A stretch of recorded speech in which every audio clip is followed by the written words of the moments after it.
Minasan konnichiwa.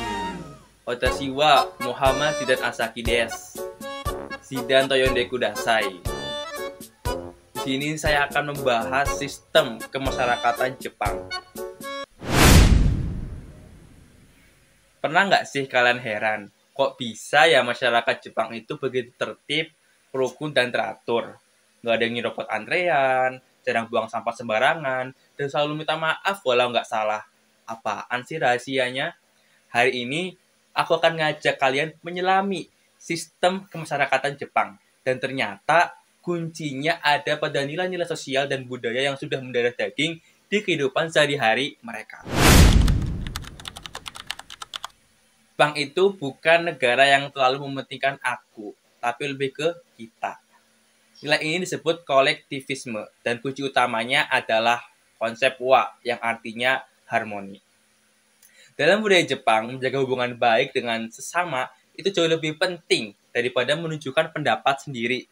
Itulah kenapa mereka jarang debat terbuka atau adu argumen frontal. Contohnya, di sekolah, murid-murid bersihin kelas bareng. Di tempat kerja ada nomikai, alias minum bareng, biar akrab. Dan kalau ada masalah, mereka lebih memilih kompromi daripada konflik. Hidup berdampingan dalam harmoni adalah prinsip utama masyarakat Jepang. Ini diambil sumber dari Ruth Benedict, The Saint-Simon and the Sword. Dalam masyarakat Jepang, struktur itu penting banget. Mulai dari sekolah, keluarga, sampai tempat kerja. Semuanya dibangun berdasarkan hierarki dan peran. Ada istilah senpai kohai, di mana yang lebih tua atau lebih senior dihormati dan yang muda belajar dari mereka. Bahkan dalam bahasa pun mereka punya tingkatan kesopanan sendiri seperti keigo. Ngomong ke bos beda sama ngomong ke teman sebaya. Itu bukan soal basa-basi, tapi bentuk penghormatan yang dalam terhadap posisi sosial. Di dunia kerja, loyalitas juga luar biasa. Banyak yang kerja di satu perusahaan puluhan tahun karena dianggap seperti keluarga kedua. Sistem ini menciptakan stabilan sosial, tapi juga membuat tekanan sosial jadi tinggi karena semua orang harus tahu tempatnya. Sumber ini diambil dari Joy Henry, Understanding Japanese Society.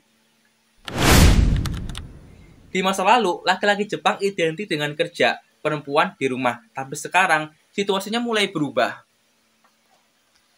Banyak perempuan Jepang yang berkarir jadi politisi, bahkan pemimpin perusahaan. Tapi tentu masih ada tantangan kayak matahara, maternity harassment, di mana perempuan hamil sering didiskriminasi di tempat kerja. Jepang memang sedang dalam proses mencari keseimbangan antara tradisi dan modernitas. Tapi satu hal yang pasti, peran gender di Jepang bukan lagi sebatas laki-laki kerja, perempuan masak.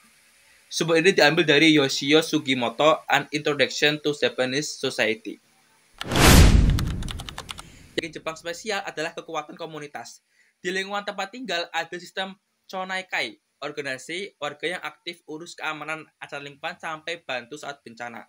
Dan satu nilai khas Jepang yang luar biasa adalah omotenashi, pelayanan tulus tanpa pamrih.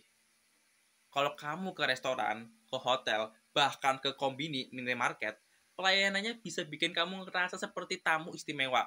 Itu bukan formalitas, itu bagian dari budaya masyarakat Jepang untuk menghormati orang lain. Jadi, sistem kemasyarakatan Jepang bukan sekedar aturan, tapi fondasi dari nilai harmoni, hierarki, gotong royong, dan rasa hormat. Jepang berhasil menjaga keteraturan karena masyarakatnya saling menjaga. Mereka sadar kebaikan pribadi tidak boleh mengganggu ketertiban bersama. Mungkin kita juga bisa mulai bertanya, kalau Jepang bisa menjaga harmoni dalam keberagaman, kenapa kita tidak?